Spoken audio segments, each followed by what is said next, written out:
ನಮಸ್ತೆ ಸ್ನೇಹಿತರೆ, ಇವತ್ತಿನ ವಿಡಿಯೋದಲ್ಲಿ ಪಫ್ ಸ್ಲೀವ್ನ ಯಾವ ರೀತಿ ಕಟ್ ಮಾಡೋದು ಅಂತ ನೋಡೋಣ. ಮೊದಲಿಗೆ ಮಾರ್ಜಿನ್ಗೋಸ್ಕರ ಅರ್ಧ ಇಂಚ್ ಮಾರ್ಕ್ ಮಾಡ್ಕೊಳ್ಳೋಣ. ಕಸ್ಟಮರ್ ಕೊಟ್ಟಿರೋ ಅಳತೆ ಬ್ಲೌಸ್ನಲ್ಲಿ ಸ್ಲೀವ್ ಲೆಂತು ಮತ್ತು ಸ್ಲೀವ್ ಲೂಸನ್ನು ಮಾರ್ಕ್ ಮಾಡ್ಕೊಳ್ಳೋಣ.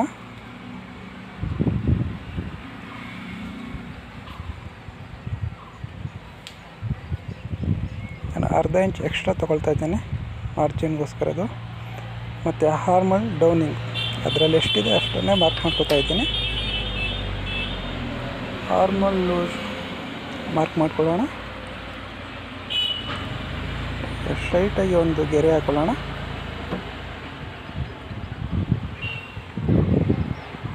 ಎಕ್ಸ್ಟ್ರಾ ಹೊಲಿಗೆಗೋಸ್ಕರ 1.5 ಇಂಚು ಬೇಕು ಅಂದರೆ 2 ಇಂಚು ಹಾಕಬಹುದು.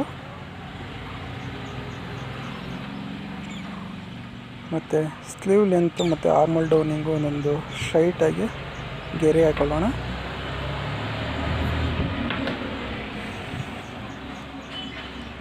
ನಾವು ಮಾಮೂಲಿ ಸ್ಲೀವ್ ಯಾವ ರೀತಿ ಕಟ್ ಮಾಡ್ತೀವಿ ಅದೇ ರೀತಿ ಮಾರ್ಕ್ ಮಾಡ್ಕೊಳ್ಳೋಣ. ನಾನು ಇದರಲ್ಲಿ ಸ್ಲೀವ್ ಬಫ್ಗೋಸ್ಕರ 3 ಇಂಚ್ ಎಕ್ಸ್ಟ್ರಾ ತೊಗೊಳ್ತಾ ಇದ್ದೀನಿ. 3 ಇಂಚ್ ಬೇಕಾದ್ರೂ ತಗೋಬೋದು, ಇಲ್ಲ 3.5-4 ಇಂಚು ತಗೋಬಹುದು. ನಾನು ಇದರಲ್ಲಿ 6 ನೆರಿಗೆ ಬರೋ ಹಾಗೆ 3 ಇಂಚಿಗೆ ತೊಗೊಂಡಿದ್ದೀನಿ. ಈಗ ಕಟ್ ಮಾಡ್ಕೊಳ್ಳೋಣ.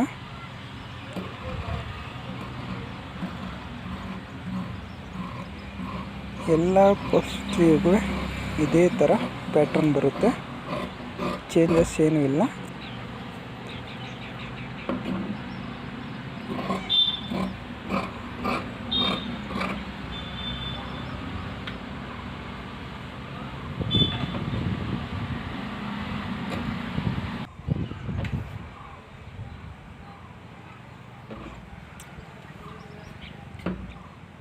ಸ್ವಲ್ಪ ಶೇಪ್ ತಗೊಳ್ಳೋಣ, ಜಾಸ್ತಿ ಆಯಿತು ಅನ್ನಿಸ್ತಾ ಇದೆ ನನಗೆ.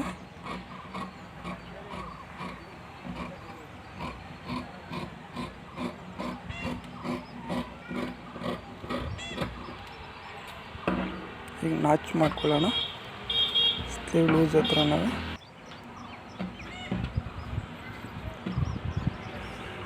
ಈಗ ನಮಗೆ ನೆರಿಗೆ ಯಾವ ರೀತಿ ಇಟ್ಕೊಂಡ್ರೆ ಹಾರ್ಮಲ್ ರೌಂಡ್ಗೂ ಸ್ಲೀವ್ಗೂ ಕರೆಕ್ಟಾಗಿ ಬರುತ್ತಾ ಅಂತ ಟೇಪ್ನಲ್ಲಿ ಅಳತೆ ಹಾಕಿ ನೋಡೋಣ. ಅದು ನಾನು 3 ನೆರಿಗೆ ಮಾತ್ರ ಇಟ್ಕೊಂಡಿದ್ದೀನಿ. ಈ ಕಡೆ 3 ಆ ಕಡೆ 3 ಬರುತ್ತೆ. ಟೋಟಲ್ 6 ನೆರಿಗೆ ಬರೋವಾಗ ಮಾಡ್ಕೊಂಡಿದ್ದೀನಿ ನಾನು. ನೋಡ್ತಾ ಇರ್ಬೋದು 8.25 ಇಂಚ್ ಬಂದಿದೆ. ಈಗ ಬ್ಲೌಸ್ನ ಬ್ಯಾಕ್ ಪಾರ್ಟಲ್ಲಿ ಎಷ್ಟು ಬಂದಿದೆ ಅಂತ ನೋಡೋಣ. ಮಾರ್ಜಿನಿಂದ ಅರ್ಧ ಇಂಚ್ ಬಿಟ್ಟು ಕೆಳಗಡೆಯಿಂದ ಅಳತೆ ಹಾಕೊಳ್ಳೋಣ. ಇದರಲ್ಲೂ 8.25 ಬಂದಿದೆ.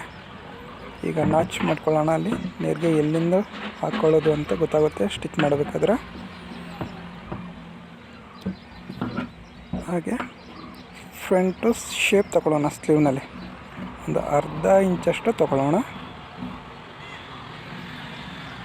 ನಾನು ಇದರಲ್ಲಿ ಈ ವಿಡಿಯೋದಲ್ಲಿ ಸ್ಟಿಚಿಂಗು ಸಹ ತೋರಿಸ್ತಾ ಇದ್ದೀನಿ ನಿಮಗೆ.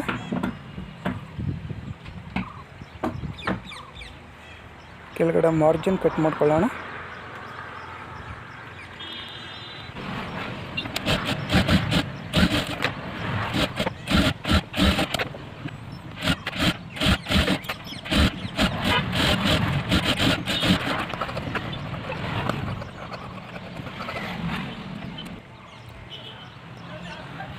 ಸ್ವಲ್ಪ ವಿಡಿಯೋನ ಫಾಸ್ಟ್ ಮಾಡಿದ್ದೀನಿ.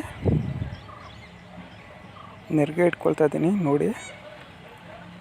ಈ ಕಡೆ 3, ಆ ಕಡೆಯಿಂದ 3 ಇಂಚು, ಟೋಟಲ್ 6 ಇಂಚ್ ನೆರಿಗೆ ಬರೋ ಹಾಗೆ ಮಾಡ್ಕೊಳ್ಳೋಣ.